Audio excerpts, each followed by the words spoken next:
Bonjour Frédéric, Bonjour, merci de nous rejoindre. vous m'entendez? Est-ce que vous m'entendez? Je vous entends plus. Je t'ai entendu au début et là j'ai plus de son. C'est lié au fait que nous sommes, Michou et moi, dans une autre salle D'accord. pour éviter l'interaction entre les sons. Donc on est dans une ancienne ferme du Brabant wallon. Euh, Tu vois les participants à notre événement Solaris Brabant wallon. Ils sont devant un écran leur permettant de te voir et de nous voir. Je les vois. Merci. Donc, il y a environ 150 personnes qui viennent non seulement du Brabant wallon, mais de toutes les autres provinces de Belgique. Et il y a également des participants d'autres mouvements qui sont dans le même esprit ou un esprit similaire au nôtre. Merci en tout cas de nous rejoindre malgré le temps qui t'est compté et les multiples activités dans lesquelles tu es impliqué. Donc, ce qu'on aurait voulu faire avec toi aujourd'hui, c'est passer en revue trois thèmes principalement, comme on t'en a parlé il y a quelques jours. Le premier concerne le processus et le développement du mouvement, un peu lié à la raison d'être du mouvement. Le deuxième thème serait celui de la gouvernance et de la structure, les règles de fonctionnement, comment on fonctionne. Et le troisième, c'est la monnaie, la notion de gratuité. Alors pour commencer sur le mouvement, notre première question serait la suivante. Quelle est, quelle est pour toi la raison d'être de Solaris et comment a-t-elle été définie? Ah ouais, alors ça commence fort. Comment elle a été définie? Elle n'a pas été définie. Euh, je l'ai dit déjà à d'autres reprises, Solaris est né comme ça. C'est un claquement de doigts. Et c'était fait effectivement au départ pour exister ici. Et ça n'avait pas de nom d'ailleurs. Ça a pris un nom parce qu'on nous l'a demandé lorsque ça a essaimé et que ça s'est développé. Mais voilà, donc je peux pas dire que c'est quelque chose qui a été vraiment pensé et défini à l'avance. Ça veut pas dire qu'à un moment donné, on n'a quand même pas réfléchi un petit peu à ce qu'on faisait, évidemment. Mais c'est d'abord parti juste du constat que dans cette région, les gens étaient mûrs pour aller un peu plus loin dans la solidarité, en allant vers des principes qui sont les nôtres et qui sont le don, en fait, le don de soi. La bonne surprise, c'est que c'était prêt pas que chez nous, mais aussi dans plein d'endroits, dans plein de pays, et voilà. Bon, donc ça a été. Mais du coup, ça nous a obligé un peu à structurer les choses et à définir effectivement à partir de là euh, un peu les règles du jeu et les rôles qui devaient être attribués pour que fonctionne le système. Voilà. C'était pas du tout pensé au départ. Ça s'est fait au fur et à mesure, avec l'afflux de demandes. Parce que partout, des gens nous demandaient alors comment on fait, comment on s'organise. Donc du coup, on a dû y penser. Pour nous, c'était juste quelque chose d'instinctif et de naturel. Voilà. Ça n'a pas du tout été vraiment prémédité et réfléchi longtemps à l'avance. Voilà pour la définition. Donc après, on l'a quand même réfléchi un petit peu puisqu'il fallait répondre à la demande et il fallait rester toujours simple et copier. Moi, c'était vraiment ce que je voulais, c'est copier la nature. Donc c'était vraiment un système totalement organique. D'où le nom de cellule, hein, d'ailleurs, parce qu'on m'avait des fois fait la remarque de gens qui pensaient au Parti communiste français qui avait ces cellules du parti. Donc c'est pas du tout dans cet esprit-là, c'est vraiment l'esprit des cellules du corps humain. Et le fonctionnement de Solaris, c'est vraiment la copie des fonctionnements naturels de tout ce qui s'ordonne dans la nature. Voilà, donc, mais c'était inné au départ. C'est juste qu'après, on a dû mettre des mots là-dessus et le formuler, et du coup, le structurer un petit peu mieux pour aider les gens à démarrer mieux. Voilà. Sa raison d'être, il y en a beaucoup de raisons d'être. Ça, c'est une question vraiment difficile. Il y a beaucoup de réponses à cette question-là. Parce que en fait, il y a autant de raisons d'être presque que de gens qui adhèrent à l'idée, au concept et qui essaient de le bâtir. Il y en a qui vont, on l'a bien remarqué, être d'abord sur une entraide extrêmement concrète, solidaire, parce qu'ils sentent un danger dans la société. C'est ce que j'appellerais, mais c'est pas péjoratif du tout, hein, mais c'est plutôt les gens plus survivalistes qui voient Solaris donc comme une réponse concrète à un moyen d'encaisser le choc de tout ce qui est en train de se passer et qui va encore se passer. C'est pas du tout la majorité des gens, mais il y en a qui pensent comme ça. C'est pas du tout non plus moi comme ça que je vois les choses. Mais je comprends que ça puisse être aussi vu comme ça. Et c'est pas un problème à partir du moment où effectivement on en respecte, on va dire, l'esprit. Voilà, l'esprit Solaris. Voilà. Après, si on a envie de l'envisager comme ça, c'est pas un problème. Et puis il y en a qui vont à l'autre extrême, il y en a qui vont l'envisager d'une manière très, je dirais, spirituelle, avec d'énormes guillemets hein, autour de ce mot, qui est trop connoté pour moi, mais qui vont quand même le vivre comme ça. Donc avec l'idée effectivement d'une fraternité et d'une reliance humaine qui amène à un autre niveau de conscience et de spiritualité pour certains qui le voient sous la forme de la spiritualité.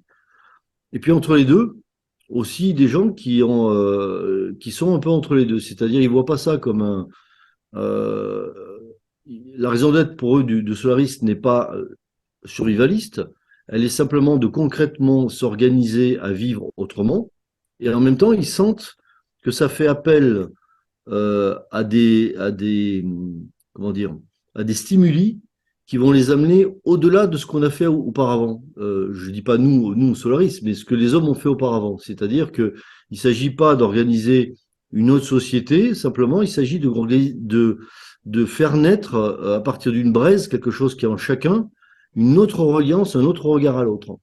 Voilà, il y a beaucoup de gens qui sont entre ça, qui sont dans cet équilibre-là. Moi, je suis plutôt comme ça aussi. Et pour moi, ma raison d'être, ce que je vois moi à titre personnel, mais encore une fois, ça n'engage que moi, c'est que pour moi, c'est surtout quelque chose qui va aider un peu tout le monde à monter, on va dire, en fréquence, parce que on est dans une phase de fin de cycle et de début de notre cycle, et que cet entre-deux est toujours chaotique. Ça s'est toujours passé comme ça. Et le chaos, on a commencé à rentrer dedans, on le voit bien assez concrètement. Je pense, et là aussi ça n'engage que moi, que le chaos va aller beaucoup plus loin que ça. Je sais qu'il y a des gens qui veulent pas en entendre parler, mais je pense que ça va aller beaucoup plus loin que ça, et que c'est totalement nécessaire pour pouvoir partir après sur des bases totalement différentes. Parce que le chaos va être plus ou moins doux ou brutal selon la conscience où l'on se trouve. Donc il y a déjà des gens qui ont conscience depuis longtemps que ce monde n'allait pas du tout, qu'il était le fruit de beaucoup de manipulations et que ça ne menait que dans un mur. Donc ils ont commencé déjà à se désengager autant qu'ils le pouvaient de ce monde et de cette société-là pour essayer de bâtir quelque chose. On va dire que ceux-là ont pris conscience avant. Ceux-là vont traverser beaucoup plus facilement tout ce qui se passe, voire même royalement. Et puis il y en a à l'autre opposé, qui n'ont pas du tout conscience du monde dans lequel ils vivent. Ils sont en train de commencer à s'en rendre compte à peine, et moi qui suis beaucoup au contact de gens dans la dissidence en France, je vois bien que cette prise de conscience, elle n'est que politique pour l'instant et pas plus. Ils n'ont pas encore touché, on va dire, l'essence. J'aime pas employer ce mot, mais on n'a pas beaucoup de synonymes en français. Mais l'essence, on va dire, spirituelle de ce qui est en train de se passer. Hein, mais c'est pas spirituel dans le sens New Age, hein, du tout. Donc, tant qu'ils l'ont pas capté, et qu'ils n'ont pas à ce moment-là complètement tourné le dos au, à tout ce qui a conçu cet ancien monde, eh ben, ils vont devoir traverser le chaos plus difficilement parce que ça va être des gifles, ça va être des claques, ça va être des coups. Pour certains, ça va être très difficile. Donc, tout ce qui va être vécu, de mon point de vue, va être totalement différent selon la conscience dans laquelle on est. Mais cette phase est nécessaire. Et moi, ce que j'entrevois donc dans Solaris là-dedans, c'est qu'il aide à cette transition en donnant des solutions à ceux qui vont se prendre des grandes claques et qui s'ils se retrouvaient tout seuls, ne vont pas savoir quoi faire. Et là, ils vont se rendre compte qu'il y a des gens qui ont commencé à faire et ils vont les rejoindre. Solaris, il est là à la fois pour ça, pour aider ces gens-là à faire la transition, et il est là aussi pour aider tout le monde à monter en fait en fréquence, c'est-à-dire en éloignant la peur, l'anxiété, la pression sociale et politique qui existe depuis maintenant très longtemps, mais particulièrement depuis 3 ans, où on est dans la phase finale de ce cycle. Donc ça va aider pour moi à monter tout le monde en fréquence jusqu'au point minimum requis pour la suite. Voilà. Et la suite, eh ben, on verra ce qu'elle est. Mais moi, je pense qu'on va vers de très belles choses. Et je reprends toujours l'image du marin, hein, parce que c'est vraiment la meilleure pour moi. Le marin, il a le cap sur une destination, qui est la destination de la nouvelle terre où il veut aller. Mais il sait très bien qu'il va traverser par moments des tempêtes, des accalmies, des calmes plats, et il se prépare à ça aussi. Et c'est ce qu'on fait également au sein de Solaris. On se prépare effectivement, et on s'est préparé déjà maintenant depuis qu'on a commencé à traverser cette période un peu de tempête. Mais c'est pas le but. Le but, il est au-delà. Le cap, il est au-delà. Donc moi, c'est comme ça que je vois la raison d'être de Solaris, pour la résumer vite fait. Après, elle se joue à plein de niveaux. Il y a des gens qui vont avoir on va dire la finesse de sensibilité de capter des niveaux très subtils où ça se joue, et d'autres qui seront plus dans le concret, c'est pas un problème. Donc chacun va le capter et va entendre ce qu'il doit entendre et capter de ce que leur propose Solaris. Voilà. La dernière vidéo qu'on a faite au moment de l'équinoxe, l'appel à soi, elle est exactement faite pour ça. Et c'est assez marrant parce qu'il y a des gens qui font des enquêtes sous hypnose, pardon, sur des sujets divers et variés. J'en avais repéré certains déjà qui faisaient des enquêtes, ils en avaient fait sur Solaris, ils en avaient fait sur le grand appel, ils en ont fait sur l'appel à soi. Et je peux vous assurer qu'ils tapent très juste et qu'ils voient justement ces niveaux subtils et qu'ils en parlent. Moi, je vous invite à regarder cette vidéo, que vous soyez sensible ou pas à ça, n'est pas le problème. Ils ont vraiment, et je suis bien passé pour vous le dire, capté les niveaux subtils de ce qu'on a passé dans cette vidéo. Et c'est pour ça que je dis, ça se joue à plusieurs niveaux. Et on fait attention à tous ces niveaux. Je dis on parce que je suis pas tout seul. C'est vrai que je suis souvent, j'insuffle ces choses-là, souvent, mais bon, j'ai des gens, j'ai 3, 4 personnes autour de moi, toujours, que je consulte souvent, avant de proposer quelque chose à tout le monde dans Solaris. Je les consulte quand même pour avoir leur avis. Bon, en général, on est tout le temps en phase, hein, il n'y a pas eu de souci, mais je refuse de prendre tout seul la décision de suggérer quelque chose. Et je dis bien on suggère, parce qu'encore une fois, on n'impose rien. Je sais pas si j'ai répondu assez complètement à la question, ou si j'ai été clair surtout. Merci. Euh, je pense,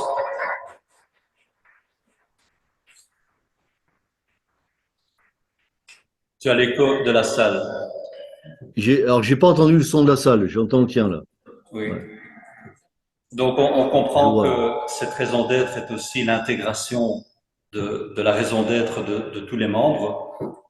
Mais y a-t-il aussi une évolution, ou ressens-tu une évolution de cette raison d'être depuis la création du mouvement il y a 20 mois?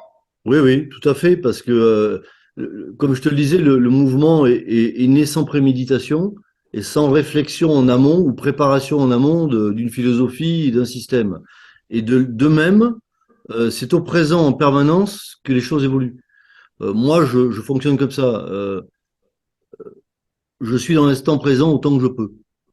J'essaie de sentir à ma façon à moi les flux, les choses, où le vent nous emmène, et voir s'il faut profiter de ce vent ou pas pour nous emmener là où nous on veut aller, ou si au contraire il faut prendre une tangente. Voilà. Moi je fonctionne un petit peu comme ça pour prendre des images. Donc Solaris évolue aussi comme ça par rapport à ce que je suggère.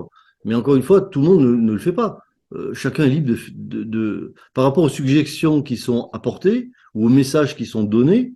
Il y a un tas de gens qui font autre chose. Et c'est pas un problème, encore une fois, à partir du moment où ils respectent l'esprit, c'est tout ce qu'on leur demande. Mais ils peuvent le vivre tout à fait autrement. Donc, c'est vraiment au présent que l'évolution se fait. Tu vois, aujourd'hui, par exemple, juste avant d'arriver ici, ric-rac, j'étais dans une longue formation de la protection civile en France. On s'est rapproché d'eux. On s'est rapproché d'eux pourquoi? Pour plusieurs raisons. J'ai pensé qu'il était absolument nécessaire qu'on commence, lorsque je me suis rapproché d'eux il y a quelques mois, à bâtir vraiment des ponts solides avec tous les gens qui sont peut-être pas dans Solaris ou qui pensent peut-être pas les mêmes choses que nous, mais qui sont encore dans cet ancien monde, mais qui en même temps ont des valeurs, des vertus. Donc, j'ai pensé qu'il fallait se rapprocher d'eux. Il fallait créer des ponts. Et en plus, très concrètement, ils nous apportent une logistique, du matériel et la capacité aussi de faire appel à des logistiques encore plus lourdes s'il le fallait, que nous, on n'a pas au sein de Solaris. Par contre, nous, on leur apporte des compétences, des connaissances qu'ils n'avaient pas et une répartition sur le terrain qu'ils n'ont pas. Ils sont très loin de l'avoir. Pour vous donner une idée, on vient de créer là une cellule, une antenne, pardon, ça s'appelle une antenne de la protection civile sur le château, où on est déjà beaucoup plus nombreux que la plupart des antennes de la protection civile ailleurs. Donc ils sont surpris et agréablement de cet apport du réseau, et on va l'étendre à tous ceux qui veulent l'étendre en France. Et je sais qu'il leur sera fait bon accueil vu la bonne expérience qu'on a eue ici. Mais ça, c'est donc une évolution. C'est une évolution, c'est-à-dire on crée des ponts avec ce monde-là. Ça a plein d'avantages pour nous, du plus concret au plus subtil, je dirais. Et le plus subtil, c'est de pouvoir avoir la confiance de ces gens, de voir qu'on n'est pas des charlots non plus, parce que des fois on est attaqué par la presse, on a été qualifié de tout, hein. Moi personnellement j'ai eu droit à tout, mais voilà, donc ils voient qu'on n'est pas des charlots, qu'on a des compétences, qu'on est efficace, donc il y a une confiance qui s'établit et ça permet de faire des ponts avec tous ces gens qui sont encore pris vraiment dans un monde auquel ils voient bien que ça va plus, mais ils n'ont pas de réponse à donner à ça. Il va juste que les institutions merdent de tous les côtés. Et ils voient que, alors pour la France, que l'État s'est complètement désengagé des campagnes, enfin il n'y a plus rien au niveau du secours, du soin, il n'y a plus rien. Quoi. Je veux dire, il y a des régions comme la mienne, si tu as besoin d'un secours d'urgence, tu peux l'attendre longtemps. Donc, on va offrir des solutions par rapport à ça aussi. Et ça va dans le bon sens, parce que ça va dans le sens de la réorganisation du bassin de vie localement. Voilà, on contribue à ça. Et ça nous permet aussi d'aller voir les mairies plus facilement encore. Parce que en France, encore une fois, l'État s'étant désengagé, il a donné toutes les responsabilités de la gestion des problèmes, des catastrophes, de tout aux mairies. Et les maires ne savent pas faire. Les maires des campagnes, ils savent pas faire du tout. Donc là, on vient les voir. Jusqu'à présent, quand on venait les voir, quand ils nous connaissaient bien, ils nous faisaient confiance, mais quand ils nous connaissent pas bien, qu'est-ce que c'est que ces gens-là de ce réseau qui viennent nous voir pour nous dire qu'est-ce qu'il faut faire? Mais quand on vient avec la protection civile en plus, qui peut aider aussi à gérer tout ça, à leur apprendre et à organiser tout ça d'une manière synergique, eh ben, ils sont preneurs. Donc, tu vois, ça a plein d'avantages. Voilà typiquement une évolution pour moi aujourd'hui importante du réseau, c'est de créer les ponts, de créer tous ces ponts avec ce monde-là. Et parce que on a bien vu qu'il y a eu des cellules Solaris à droite, à gauche, qui se sont complètement refermées sur elles-mêmes, au point même de mal accueillir les autres réseaux, alors qu'on leur a demandé d'accueillir les autres réseaux, puisqu'il faut que tout le monde arrive à se mailler pour qu'on soit efficace. Et bien malgré ça, il y a des gens qui se sont complètement fermés, ils refusent de figurer sur la cartographie, ils veulent pas qu'on sache qu'on existe. Bon, ils font ce qu'ils veulent, c'est pas du Solaris, mais c'est leur droit s'ils le veulent, mais c'est dommage.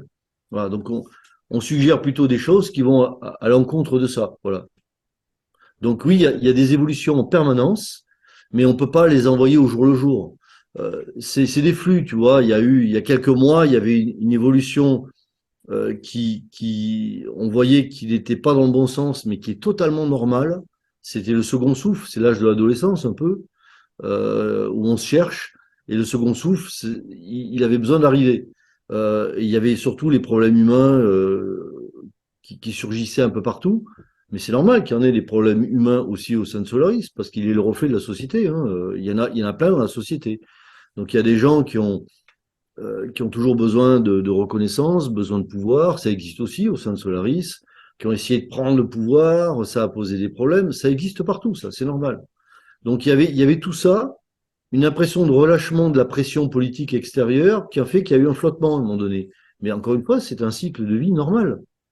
Et aujourd'hui, je sens qu'il y a un nouvel afflux qui arrive, et c'est pour ça que j'ai voulu qu'on fasse l'appel à soi, cette vidéo.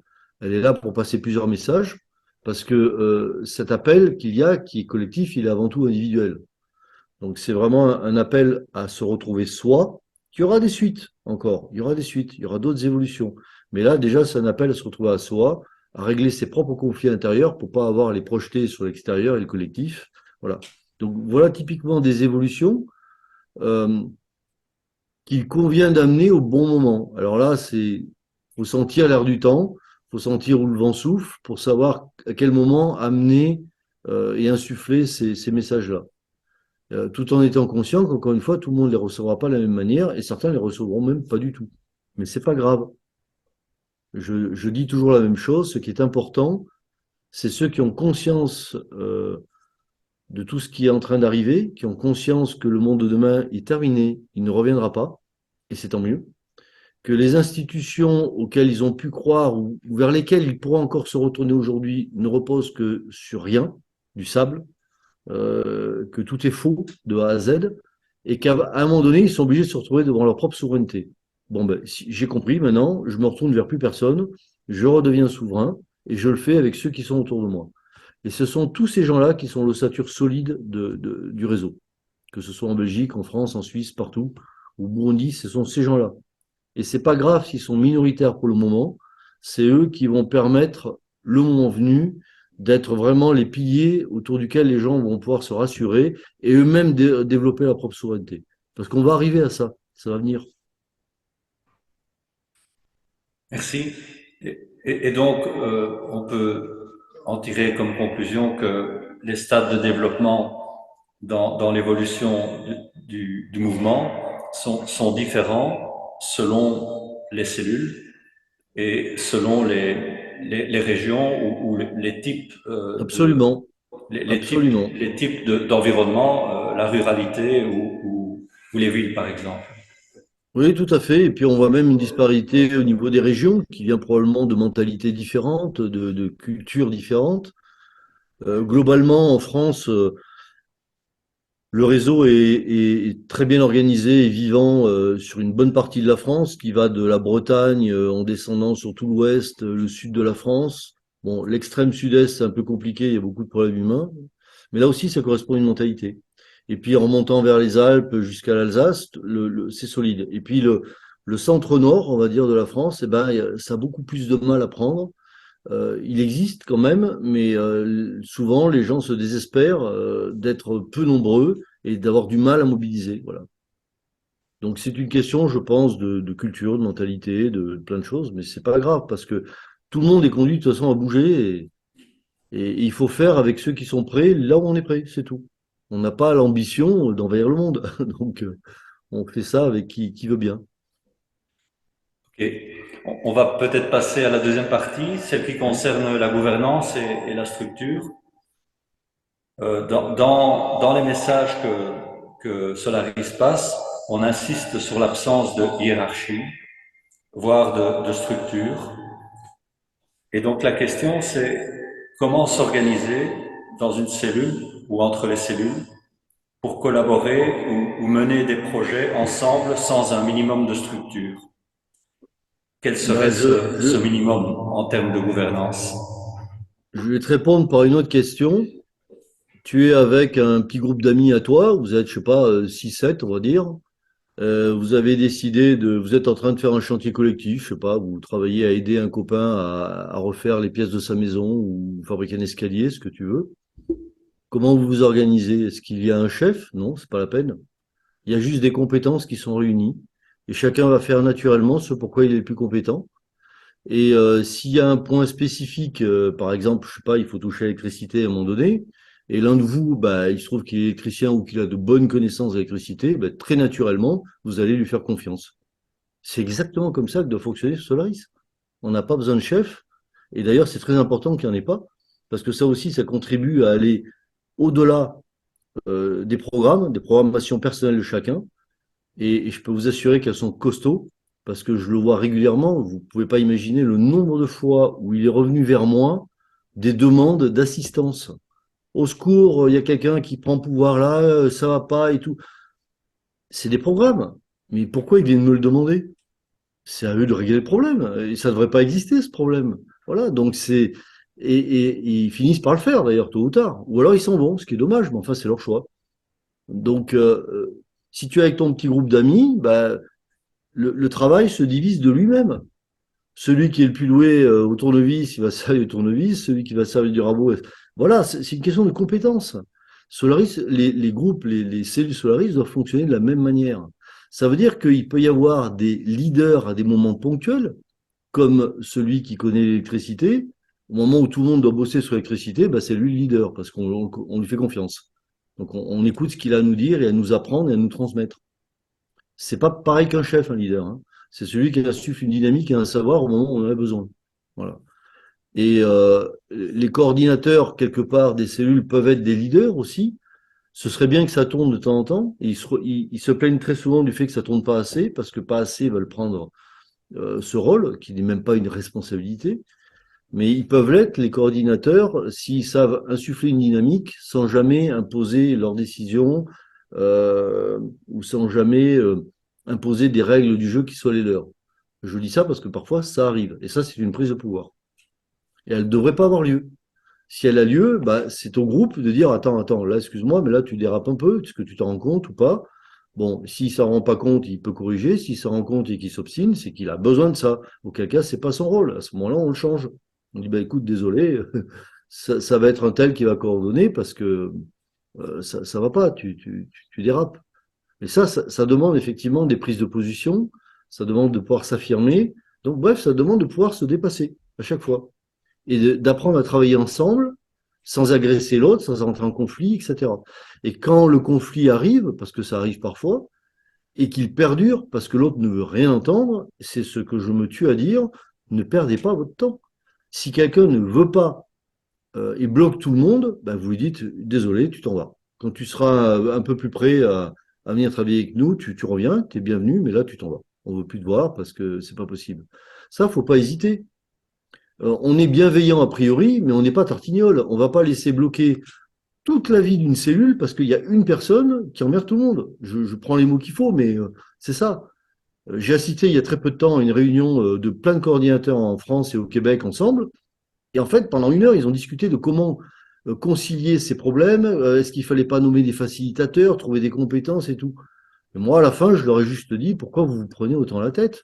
Ça part d'une très bonne intention, mais vous vous rendez compte l'énergie, le temps que vous donnez à juste régler un problème humain. Mais on n'est pas là pour ça. On n'est pas là pour ça. Donc, encore une fois, on fait avec qui est prêt. Si quelqu'un n'est pas prêt, mais en plus vient bloquer les autres, ben, on lui dit au revoir. Tu reviendras une autre fois quand tu seras prêt à te prêter au jeu avec tout le monde. Ok, ta réponse est très claire pour ce qui concerne les cellules elles-mêmes, mais qu'en est-il pour le fonctionnement entre cellules et quand des décisions sont à prendre à plusieurs cellules, Ben, c'est pareil. voire au niveau d'une province ou pour l'ensemble du mouvement? C'est pareil, c'est fractal. Encore une fois, c'est l'observation organique de la nature. Elle fonctionne comme ça. Elle fonctionne de manière fractale. Ce qui se passe au sein d'une cellule se passe au niveau d'un département, d'une région, d'un canton, selon où on se trouve, et au niveau d'une nation, voire plus, après on verra. Mais bon, en tout cas, on n'a pas eu encore à prendre des décisions internationales, mais il s'est déjà passé des choses entre pays. Par exemple, la Suisse et la France, il n'y a pas longtemps, à l'initiative des Suisses, ils ont invité toutes les cellules limitrophes de la Suisse, donc ça représentait 3 ou 4 départements français, à faire une réunion commune pour se connaître. Le maillage, c'est ça le maillage. C'est exactement ce qu'il faut faire. Le succès a été énorme. Ils se sont retrouvés à plus de 450, je crois. Il y a des gens qui sont même venus du Jura, qui sont pas limitrophes, mais ils ont voulu venir quand même. Et ça a été tellement positif, ils ont tellement été contents qu'ils vont remettre ça. Voilà, typiquement. Donc il faut fonctionner de manière fractale. La manière dont on s'organise, tout ce que je viens de dire juste avant sur la cellule, comment elle peut fonctionner avec des leaders ponctuels et éviter de perdre trop de temps sur des conflits qui n'ont pas de solution rapide, ça se passe de la même manière au niveau plus grand, on va dire, au macrocosme, de plus en plus grand. C'est fractal. Ça doit se passer de la même manière. Il n'y a pas d'autre système. Je sais que c'est pas facile, hein. C'est un apprentissage, mais justement, Solaris, il aide tout le monde dans son principe à aller plus loin. On est en train de préparer les bases de comment ça va fonctionner demain, hein. On est vraiment en train de travailler à ça. Et j'ai jamais dit que ce serait facile. Oui, la difficulté peut-être pour nous, c'est d'être mis au courant des avancées qui sont faites dans certaines régions en France par rapport à là où on en est.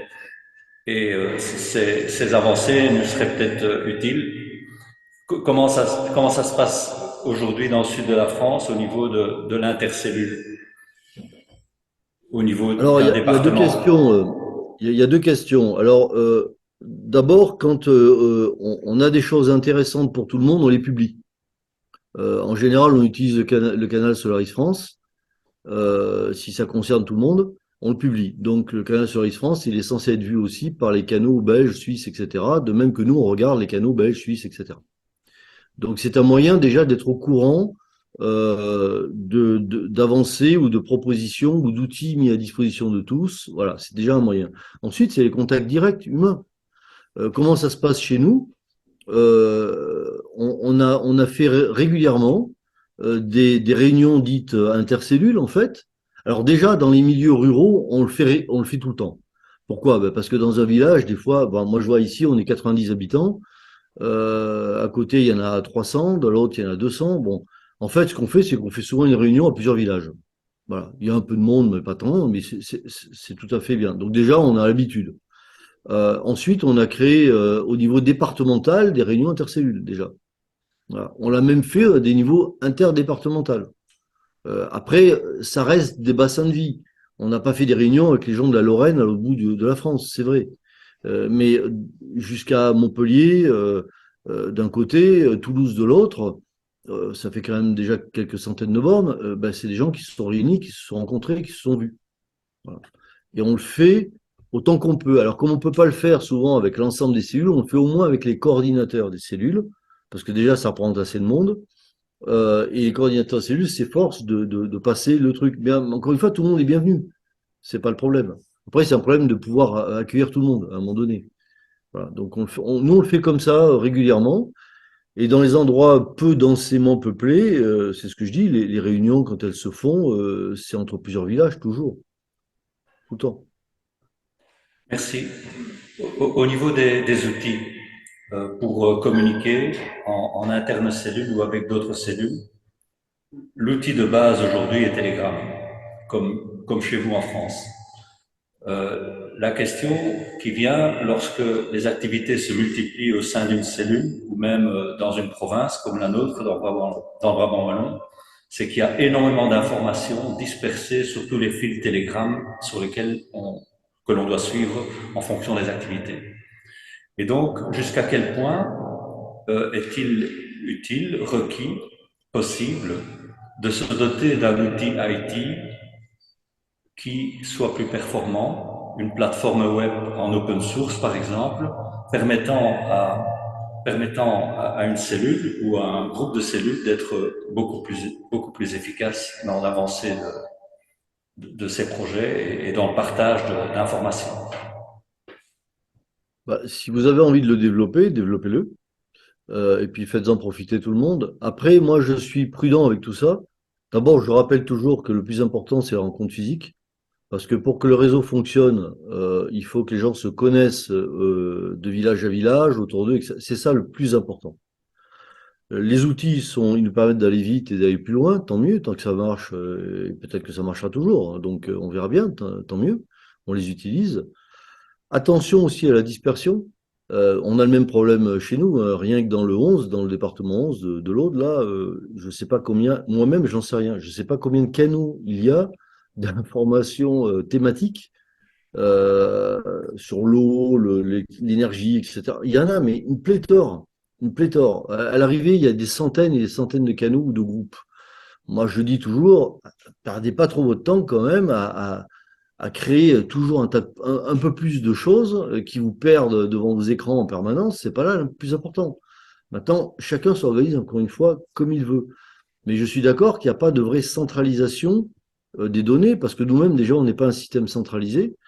Mais on s'est efforcé quand même de mettre des documents sur des canaux thématiques. Il y en a sur Solaris France, des canaux thématiques, les documents les plus importants qui peuvent aider tout le monde. Voilà. Après, par exemple, si je prends un exemple, sur les ateliers, par exemple, d'études des plantes qui soignent, des plantes comestibles, etc. Ben, vous n'avez pas les mêmes plantes, vous, chez vous, que moi ici. Ça, c'est sûr et certain. On n'a pas le même climat, pas la même flore, rien. Bon. Donc, ça sert à rien, des fois, de mélanger. Ça peut être que local, tout ça. Mais c'est ce que je dis. Attention, parce que trop d'informations tue l'information, ça, on le sait. trop de canaux d'information, trop de groupes d'information dispersent tout le monde et à la fin, c'est une saturation totale et on ne va plus rien voir. Il vaut mieux aller de temps en temps voir les canaux principaux d'information, c'est-à-dire ceux qui correspondent à votre département en France ou bien votre région, votre canton ou votre pays, parce que là, vous êtes sûr de retrouver des informations essentielles si c'est bien fait. On n'y met que des informations importantes, voilà. Et on trie après, et on balance ce qui ne sert plus à rien pour que ce soit toujours lisible. Après, si d'autres ont envie de perdre, enfin, je dis pas qu'ils perdent leur temps, mais de passer plus de temps à aller voir d'autres canaux thématiques, ou bien ils ont un intérêt très particulier pour un canal thématique, et ben qu'ils y aillent. C'est pas un problème. Mais il faut faire des choix. Il faut pas se disperser. Et il faut pas perdre trop de temps devant ces écrans. Il vaut mieux être sur le terrain. Il vaut mieux toujours connaître les gens, renforcer la reliance humaine, apprendre à mieux se connaître. C'est ça qui est le plus capital. Et demain, on aura peut-être plus tous ces outils. Peut-être on n'est pas à l'abri du tout d'un blackout, mais alors pas du tout. Que ce soit sous forme de cyberattaque, sous forme de guerre un jour ou l'autre, sous forme de flash électromagnétique, on n'est pas à l'abri de ça. Même des séismes. Hein. Il y a énormément de séismes à l'heure actuelle, énormément, beaucoup plus qu'il n'y en a jamais eu. Un séisme sous-marin qui couperait les câbles Internet, je peux vous assurer qu'il n'y a plus rien qui marche pendant longtemps, parce qu'on ne les répare pas du jour au lendemain. Hein. Or, toutes les liaisons Internet passent par des câbles sous-marins, pas par des satellites. Donc, il faut être prêt à se dire, bah tiens, si demain il n'y a plus rien qui marche, que j'ai plus de téléphone, plus rien, qu'est-ce qui se passe avec ma cellule et celle d'à côté? Ben ça, il faut l'avoir prévu aujourd'hui. Donc réunissez-vous, ayez des protocoles. On a un réseau radio indépendant, normalement, pour ça aussi. Mais encore faut-il savoir s'en servir. Si j'ai mon talkie-walkie, mais que je sais pas comment faire le jour où il n'y a plus rien qui marche, ou que je sais pas sur quel canal je me branche, ou à quelle heure pour pouvoir parler aux gens de Solaris de ma cellule, ça, il faut l'avoir prévu avant tous ces protocoles-là. Et c'est maintenant qu'il faut le faire. Parce que le jour où ça arrive, ça peut être là dans 5 secondes, comme dans jamais. Mais en tout cas, si ça arrive, ça ne préviendra pas. Donc voilà, pour résumer la question, ne pas trop se disperser, à mon avis, mais ne pas hésiter à plonger dans les sujets qui nous intéressent vraiment. Mais ça doit toujours finir par aboutir à du terrain, à des rencontres même si c'est sur une thématique particulière, il faut que les gens se connaissent. Et la transmission des savoirs est très importante aussi. Ne pas hésiter à développer physiquement des réunions intercellules parce qu'il y a des gens qui ont des choses à vous apprendre sur les plantes, sur autre chose, etc., etc. Nous, ça a été sur le solaire, et à un moment donné, beaucoup, on a aidé les gens à comprendre comment ça marchait pour qu'ils puissent mieux se fournir, etc., etc. Voilà. Merci. Une dernière question sur la gouvernance liée à l'annuaire. Euh, Elle est peut-être naïve et la question est la suivante. Pourquoi ne pas rendre le réseau transparent? Pourquoi ne pas rendre le réseau transparent à tous? Une collecte des compétences, des noms des personnes ouvertes à tous, disponible pour tous. Quel serait le risque? Ah, il est évident, c'est que il y a deux choses. D'abord, il y a des gens qui ne veulent pas. Il y a même des gens qui refusent de rentrer dans l'annuaire, hein, même parce qu'ils veulent pas. Bon, c'est comme ça. Il y a des espèces de formes de paranoïa. On peut rien y faire. Ensuite, il y a aussi, faut pas le rêver encore. On est dans un monde qui est comme ça. Il y a aussi des gens qui sont là que pour profiter. Donc, si c'est ouvert à tous, ces gens-là, ils vont appeler en permanence un tel, un tel, un tel, un tel, toujours pour qu'on vienne les aider pour tout. Ça peut atteindre des niveaux incroyables. Hein. Moi, j'entendais les pompiers il y a pas longtemps là, ils ont même passé l'appel pour montrer de quelqu'un qui les harcelait au téléphone pour venir ramasser un verre cassé chez elle. Elle avait cassé un verre. Elle appelle les pompiers parce qu'elle estime que oui, c'est dangereux, donc c'est à pompier de le faire. Enfin, voilà, on peut atteindre ces délires. Il y a des gens qui sont comme ça quand même. J'espère qu'il n'y en a pas beaucoup au sein de Solaris, mais si on ouvre l'annuaire à tout le monde, voilà ce qui risque de se passer et qui va finalement décourager tout le monde.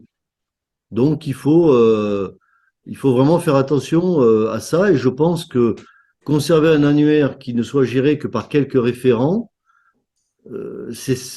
pour l'instant ça donne une sécurité à la fois à ceux qui ont un peu peur de donner des infos sur eux et par rapport aussi aux profiteurs ou aux gens pas très équilibrés qui passeraient leur temps à appeler tout le monde sans parler des trolls, etc. Parce qu'il y a aussi des gens qui essayent de casser le réseau. Hein. En France, je peux vous dire, on y a droit. Donc voilà ma réponse. Merci. On va passer au sujet des monnaies. Il y a du larcène, Ouais. désolé. Pas possible, on a des problèmes techniques. Pardon. Non, non, mais déjà, vous faites fort. C'est normal qu'il y ait un peu de l'arsène de temps en temps, avec le micro de la salle. Voilà. Donc les questions maintenant vont concerner la monnaie.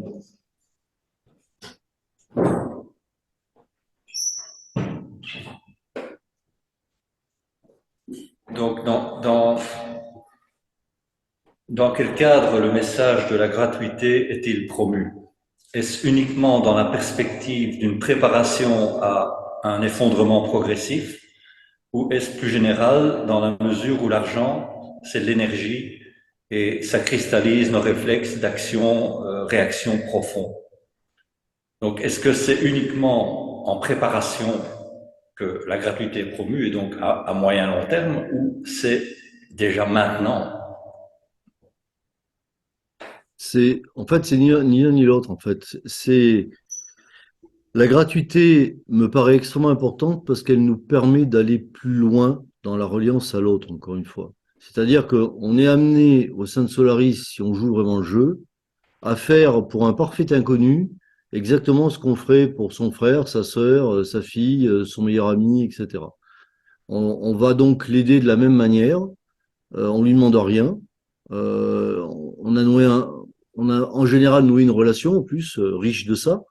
Et le jour où nous on en a besoin, comme je le disais, bah, il nous arrivera la même chose. Donc ça permet d'aller beaucoup plus loin dans la reliance à l'autre. Moi, pour moi, elle est là l'importance, parce que j'ai eu souvent la question de la monnaie. Est-ce qu'on peut pas introduire des monnaies locales et tout, parce qu'il y a une éthique, etc. Je connais très bien le sujet, je fais partie des créateurs d'une monnaie locale. Je connais très bien ce sujet. Et je crois qu'il faut aller beaucoup plus loin. On prépare le monde de demain.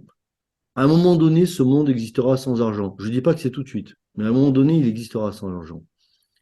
Euh, mais qu'il existe ou pas sans argent à court terme, moyen terme ou long terme, arriver à recréer une reliance à l'autre, qui est une reliance de confiance, de don, de bienveillance, est extrêmement important parce que notre société aujourd'hui, là où elle est arrivée, est exactement à l'inverse. C'est-à-dire qu'on est en permanence dans la défiance de l'autre, on se méfie de tout, on s'y referme sur soi, on voit ses intérêts à soi avant de voir les intérêts de tout le monde, etc., etc.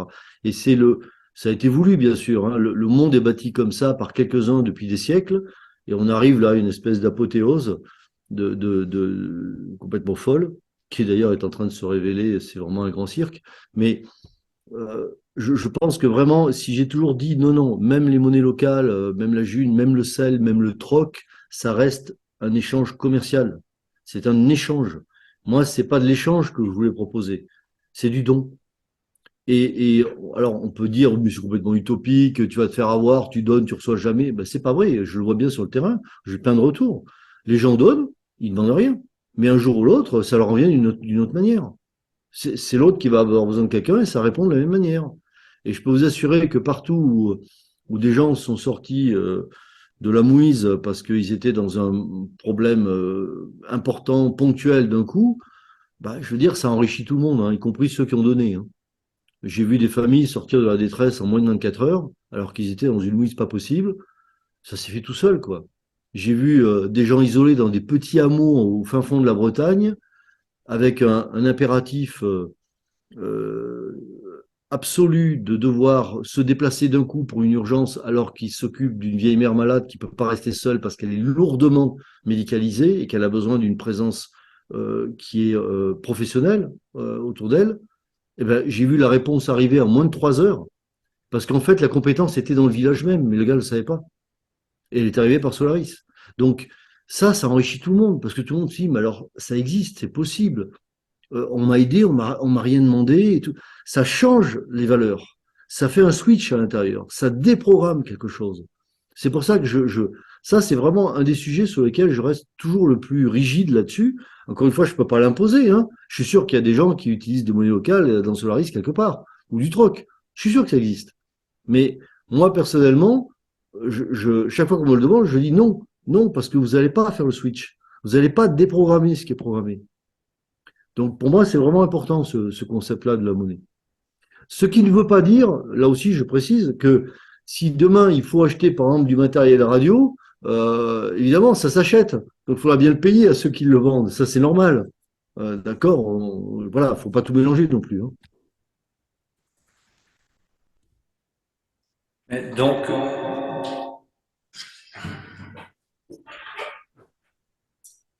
la coexistence avec les monnaies reste quand même nécessaire pour pouvoir se fournir en produits, services qui viennent d'autres communautés, de sociétés ou de pays lointains. Oui, alors ça aussi, ça disparaîtra à l'avenir ou ça se réorganisera autrement. Mais c'est pour ça qu'il est important de se réorganiser localement, parce qu'on a été aussi programmé pour utiliser un milliard de choses qui nous servent à rien, dont on n'a pas besoin, qui ne sont pas essentielles. Ça aussi, c'est des choses qui vont changer. Donc aujourd'hui, tel qu'est organisé le monde, effectivement, il est organisé pour rendre les gens dépendants. Effectivement, si mon ordinateur tombe en panne, maintenant on veut même plus le réparer, c'est pas compliqué, mais tout est fabriqué en Chine. Toutes les pièces, on le voit bien avec les médicaments pour les gens qui prennent des médicaments. Il y a des pénuries de certains médicaments et on s'est rendu compte ces dernières années que tous les médicaments sont fabriqués en Chine. Mais tout ça, c'est des jeux qui servent des intérêts financiers particuliers et qui en même temps rendent dépendants les gens, les États, les nations et les gens eux-mêmes. Bon. Donc tout ça doit changer. Donc on doit revenir vers une réorganisation beaucoup plus locale de la vie. Ça ne veut pas dire qu'on n'aura plus d'ordinateur. Je pense que demain, simplement, les choses seront organisées différemment et plus intelligemment. Encore une fois, c'est la période de transition qui est complexe. Parce qu'on a un pied dans un monde, un pied qu'on voudrait mettre dans un autre, et comment on fait pour trouver l'équilibre? Donc, c'est pas facile.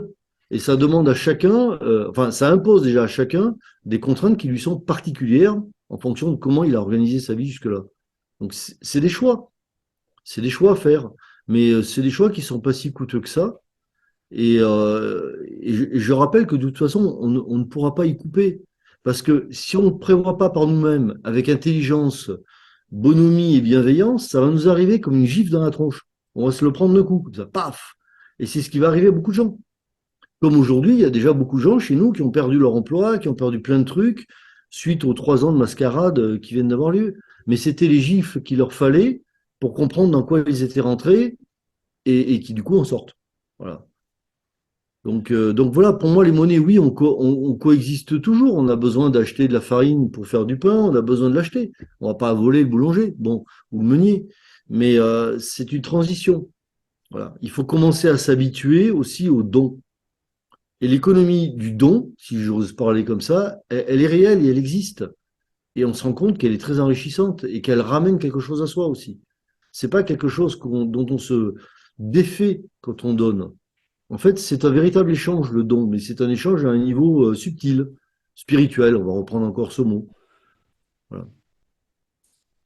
Enfin, c'est ma C'est position par rapport aux monnaies, mais bon, je sais qu'il y en a qui sont pas d'accord avec ça, hein, mais c'est pas. Chacun fait ce qu'il veut. c'est un message qui n'est pas facile dans certaines circonstances. Pour te donner un exemple, la fête que nous organisons aujourd'hui, l'événement, a nécessité évidemment de mettre des moyens en place Mm. et ça ne nous a pas permis de rendre les choses totalement gratuites. Et donc, au sein des équipes qui ont préparé, il y a eu des crispations autour de ce point, euh, parce que l'esprit solariste, comme tu le dis, est un esprit de gratuité, mais on n'est pas à un niveau et à un stade où on peut tout faire de manière gratuite. Mm. Donc, est-ce que c'est quelque part acceptable dans comme étape intermédiaire, je dirais, Oui, oui, avant que le il faut maillage avoir de la ou le souplesse. réseau soit suffisamment consistant? Oui, il faut avoir de la souplesse quand même. Il faut comprendre qu'on est dans une transition. C'est pas facile. On fait le grand écart. Donc, il faut qu'on trouve son équilibre personnel. Et oui, des fois, il y a des choses. Par exemple, la dernière vidéo, là, l'appel à soi, bah, il a fallu sortir de l'argent de notre poche pour acheter des images, le droit à l'image. Voilà. Le son, on nous l'a donné, la musique, mais le reste, il a fallu l'acheter. Bah, c'est sorti de nos poches personnelles. De ma compagne, moi, bon, voilà, c'est. Mais qu'est-ce qu'on est prêt à donner pour ce en quoi on croit? Voilà, c'est plutôt la question qu'il faut se poser. Est-ce que je suis prêt, même si je suis pas richissime, à mettre 50 euros ou 100 euros s'il faut pour contribuer à quelque chose qui me paraît important aujourd'hui pour tout le monde? Ou est-ce que je suis pas prêt à le faire? Mais ça correspond, ça concerne, pardon, chacun, en soi, au fond de lui. Et ça regarde personne d'autre, d'ailleurs. Il n'y a pas à juger ceux qui font des choix plutôt que d'autres.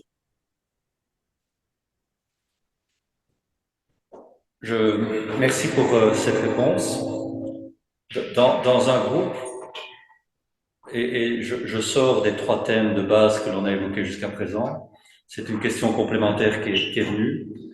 Dans un groupe, comment éviter que ça soit quelque part toujours les mêmes qui soient les plus actifs et les autres et d'autres qui sont quelque part plus timorés dans leurs actions. J'ai pas de réponse à ça parce qu'il n'y a La pas de baguette. coexistence de ces deux types de personnes rend parfois les groupes conflictuels et les Il n'y a pas de situations. baguette magique. Il n'y a pas de baguette magique qui transforme ça facilement. Euh, tout ça est une affaire d'équilibre, de souveraineté personnelle. C'est pour ça que l'appel à soi parle de ça, de la souveraineté personnelle, de la plongée en soi et de la résolution des conflits intérieurs. Parce que euh, si on fait le job à contre-cœur parce qu'on estime qu'on ne devrait pas être seul à le faire, on est déjà en conflit avec soi-même. Donc il y a un truc qui va pas. Il vaut mieux l'arrêter à ce moment-là. Il vaut mieux arrêter carrément et puis tant pis, il n'y a plus personne pour le faire. Parce que le faire à contre-cœur, ça fait pas du bien à la personne qui doit le faire à contre-cœur. Un conflit intérieur ne fait jamais de bien. Mais par contre, il a l'opportunité toujours de voir quelque chose. Et à l'autre opposé, si personne ne veut prendre à un moment donné le relais et mettre sa part à lui dans l'histoire, bah c'est la même chose, c'est pareil. C'est lui avec lui. Et effectivement, j'ai vu parfois des cellules, c'est comme un corps humain, c'est organique. Il y en a plein qui naissent, mais il y en a qui meurent. Et j'en ai vu qui mouraient à cause de ça. Parce qu'il n'y avait qu'une seule et même personne depuis le départ qui essayait de se faire remplacer ou de se faire aider et qui n'y arrivait pas et qui au bout d'un moment baissait les bras, personne ne voulait rien reprendre, ils ont fermé la cellule. Aujourd'hui, c'est bête parce qu'il vaut mieux la laisser ouverte même s'il n'y a pas de coordinateur parce qu'il y a quand même du monde. Mais ça montre que là, dans ces endroits-là, pardon, dans ces endroits-là, il y a un manque réel de maturité, je dirais, de maturité de conscience de la part des uns ou des autres. Donc, encore une fois, c'est sans jugement que je dis ça. Mais il n'y a pas de baguette magique pour répondre à ça. Si dans un groupe de 20 personnes, il n'y en a pas un pour épauler celui qui a commencé à coordonner au départ et qui se sent bien seul, ben, ça veut dire que sur les 19 personnes restantes, personne ne prend ses responsabilités. Tout le monde est là pour profiter du truc, mais personne n'a envie de donner. Donc finalement, cette cellule, elle n'est pas mature. Donc si elle meurt, tant pis. Et c'est exactement comme ça que ça se passe dans le corps humain. Quand il y a une cellule qui remplit plus sa fonction, elle disparaît. Voire elle se fait bouffer par les autres. Mais ça, bon, nous on fait pas ça quand même. Mais voilà, donc, et puis il y en a d'autres qui naissent pour prendre le relais, ou voilà. Moi, j'ai même vu des cas où j'expliquais, bah, écoutez, vous êtes vraiment pas en accord les uns avec les autres, mais en même temps, euh, c'est pas parce que vous n'êtes pas en accord que vous êtes tous dans l'erreur. Vous avez juste pas la même vision. Bah, à ce moment-là, si vraiment vous n'arrivez pas à vous entendre, créez deux cellules. Où est le problème? Voilà. Et puis, dans la deuxième cellule qui va se créer, bah, il y en a peut-être 5, 6 de l'ancienne qui vont y aller parce qu'ils reconnaîtront mieux en phase avec ceux avec qui ils vont pouvoir travailler, œuvrer, plutôt que travailler. C'est comme ça, et ça existe. Il y a même un département chez nous qui s'est divisé en deux, comme ça, avec deux coordinations départementales. Pourquoi pas? Pourquoi pas? C'est pas un problème. Mais il n'y a pas de baguette magique, hein. Tout ce qui se passe aujourd'hui, tout ce qui arrive à chacun aujourd'hui est le reflet exact de là où on est sa conscience. Donc là, il ne faut pas se déresponsabiliser de ça. Si on vit les choses difficilement aujourd'hui, c'est parce que jusqu'à présent, on a vécu notre vie, on l'a amené à ce point, et que là, on se prend une claque parce qu'effectivement, il y a peut-être des choses qu'on aurait pu changer avant qu'on n'a pas fait. Voilà. Mais et puis d'autres, au contraire, l'ont fait avant, et c'est ce que je disais au début, traversent ça facilement. Donc, au sein même d'une cellule, c'est la même chose. S'il n'y a pas assez d'engagement, et encore, engagement, on ne veut pas dire je passe tout mon temps à faire ça, c'est pas ça, hein. Mais c'est se dire à un moment donné, oui, c'est pas normal qu'il y en ait un seul qui essaie toujours de dynamiser les autres, c'est lui qui organise, qui trouve une salle pour se réunir, etc., que c'est toujours le même. C'est pas normal, c'est que nous, on n'a pas envie de s'engager plus. C'est une question de maturité et de conscience. L'appel à soi parle de ça. On doit maintenant faire vraiment pour tout le monde, pour éviter ces problèmes humains, faire une introspection, regarder qu'est-ce qui nous motive en soi, pourquoi je suis dans ce réseau réellement. À soi, on peut pas se mentir en général, hein. Mais pourquoi est-ce que je suis vraiment dans ce réseau? Est-ce que je fais qu'en profiter? Est-ce que, au contraire, il y a un échange? Est-ce que je donne moi aussi, et que je fais pas que prendre? Est-ce que je m'enrichis à ça? Est-ce que je suis là parce que j'ai juste peur d'être seul dans la vie et que ça me rassure? Est-ce que je suis là parce que je sens que cette utopie peut prendre pied? Parce que tout ce qui a pris pied dans l'histoire de l'homme est parti d'une utopie, hein. Donc, quand on vous dit que vous vivez une utopie dans Solaris, dites merci, hein, parce que ça démarre toujours comme ça, les choses. Mais utopie ne veut pas dire que c'est pas réaliste, hein. La preuve, ça se réalise. Donc voilà, il n'y a pas de baguette magique. C'est l'affaire de chacun d'explorer en soi où il en est et pourquoi il est là au sein de Solaris. Et qu'est-ce qu'il a vraiment envie d'y faire. Avec honnêteté, c'est quelque chose qu'on peut regarder au moins pour soi-même avec honnêteté, je pense. Ça se joue donc ça se joue donc entre soi, les autres et le groupe. D'abord entre soi et soi. Et Ça finalement, se entre joue soi et d'abord, soi. voilà. On a tous, dans cette fin de cycle, rendez-vous avec nous-mêmes. Moi, c'est ce que je vis. Euh, on a tous un rendez-vous à un moment donné dans notre vie avec nous-mêmes. Eh bien, là, aujourd'hui, particulièrement, parce qu'on est dans une phase exceptionnelle de l'histoire de l'humanité, et que le cycle qui prend fin, je suis certain que celui qui va naître ne va jamais naître sous les cendres de l'ancien. C'est tout autre chose qui va arriver. Et ce tout autre chose, il va pouvoir arriver parce que tout le monde aura répondu au rendez-vous qu'il a personnellement avec lui-même. Donc il faut être à l'écoute vraiment de ça. C'est pour ça qu'il y a tellement de gens aujourd'hui partout qui changent de vie. Ils arrêtent leur boulot, ils déménagent, des couples explosent, d'autres se font aussi. Mais des familles se sont entièrement divisées parce que tout se révèle et qu'on ne peut plus faire autrement. Donc si on repousse ce rendez-vous avec nous-mêmes parce qu'on ne veut pas aller voir au fond de nous ce qui nous appelle, ben, on vit en conflit. Et en plus, si on projette ce conflit dans les groupes autour de nous, dont la cellule Solaris, ben, on n'aide personne, ni soi ni les autres.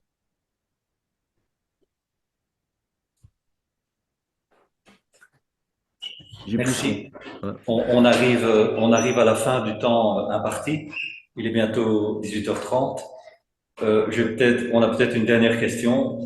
C'est comment vois-tu l'avenir de Solaris à long terme? Écoute, je vais faire la même réponse que j'ai fait aux Suisses qui m'ont posé la même question il y a 3 semaines. Ce que je vois pour Solaris à long terme, c'est qu'ils disparaissent et ce sera tant mieux. On n'en aura plus besoin. Ce sera fini. C'est un outil là qui nous sert à quelque chose, à déprogrammer des choses, à aller plus loin, comme je l'ai expliqué dans l'heure précédente. Mais pour moi, l'avenir à terme de Solaris, mais à terme, hein, vraiment à long terme, c'est qu'il n'existe plus. On n'en a plus besoin. On n'a plus besoin d'un mur, on n'a plus besoin de rien. On connaît les gens, on sait qui ils sont. On a fait la reliance, on n'a plus besoin de tout ça. Après, à moyen terme, il y aura des évolutions, sûrement. Mais je ne sais pas lesquelles. On va voir. J'ai anticipé des choses au cas où, personnellement. Euh, il est possible que Solaris, notamment pour la France, je ne peux pas parler pour les autres pays, hein, mais devienne aussi un acteur important du changement qui va se faire au niveau de la société en France, de manière beaucoup plus large, parce que je vois cette possibilité, je la sens. Je ne l'avais pas du tout envisagé au départ, hein. C'est juste qu'au fur et à mesure, je sens les choses, je vois comment ça se passe. J'ai été en contact avec à peu près tous les groupes, les réseaux qui existent en France. Il y en a un paquet. Et je vois ce qui différencie Solaris des autres. Et je vois où les autres finissent par tomber et où nous, on ne tombe pas. Et je vois aussi l'interpénétration qu'il y a dans les réseaux. Donc, je vois tout ça. Donc, peut-être qu'on va jouer à un moment donné en France, là je parle pour la France, hein, un rôle particulier, effectivement, et très concret dans le changement de société. C'est possible. Et c'est pour ça qu'on crée beaucoup de ponts avec plein de, comment dire, plein d'aspects de ce que j'appelle moi déjà l'ancien monde, parce qu'il y a aussi dans cet ancien monde des gens qui n'ont pas la vision de demain, mais qui sont des gens avec des valeurs saines, justes, et il n'y a pas de raison de se priver de ce qu'ils ont à nous apporter, ni de les laisser sur le bord du chemin. Donc ça, c'est le moyen terme. Voilà. Mais je vous dis, à terme, ça ne doit plus exister, hein. C'est tout. Ok, merci. Merci. On est arrivé à la fin de la conférence. Bon, s'il y a une question importante encore ou dans la salle, je peux la prendre encore, hein. J'ai une émission après sur la presse d'ailleurs, avec Pierre Barnerias et des gens comme ça. Mais ça va, j'ai encore 5 minutes. S'il y a une question importante, allez-y, hein, profitez-en. La salle peut-être. En fait, les questions ont été rassemblées par les membres de Ah, d'accord. Solaris avant la conférence et il y a eu certaines questions qui sont venues des participants durant l'après-midi. Et donc, tu as reçu l'essentiel de ces questions. Il est difficile de pouvoir interagir maintenant avec la salle parce que D'accord. nous n'avons pas l'infrastructure pour le faire. Mais en tout cas, Essayez. merci à toi. Merci à toi pour ta présence à distance et à bientôt. Ben, merci à vous tous d'avoir été présents. Ça me touche. Et puis, merci aussi à vous d'avoir organisé ça. Et techniquement, ça marchait bien. Donc, ouais, super. Donc, je sais ce que ça représente, tout ça. Donc, voilà, je vous remercie aussi vraiment. Et puis, ça fait plaisir de voir que dans tous les pays, il y a 27 ou 28 pays, Solaris se vit différemment. Mais je vois que le concept prend. Ça me fait plaisir qu'en Belgique ça fonctionne, qu'en Suisse ça fonctionne. Mais des fois, je reçois des trucs l'autre jour, c'était du Burundi, de villages africains avec des huttes au Burundi qui ont que bah, ça fait plaisir parce que, enfin, je vois que c'est un concept finalement qui peut s'universaliser et qui est vécu partout totalement différemment. Parce que j'ai des contacts avec eux quand même à l'étranger. Et je vois que ça arrive vraiment à vivre avec la couleur locale, quoi. Donc ça me fait toujours plaisir de vraiment, sincèrement, d'être au contact d'une salle comme ça et de voir tous ces gens que je ne connais pas. Peut-être que j'en ai rencontré quelques-uns parce qu'il y en a qui sont venus ici, je sais pas. La salle est trop loin pour que je le voie, mais ça fait plaisir en tout cas. Voilà. Merci à vous. Merci. Merci. Bye bye.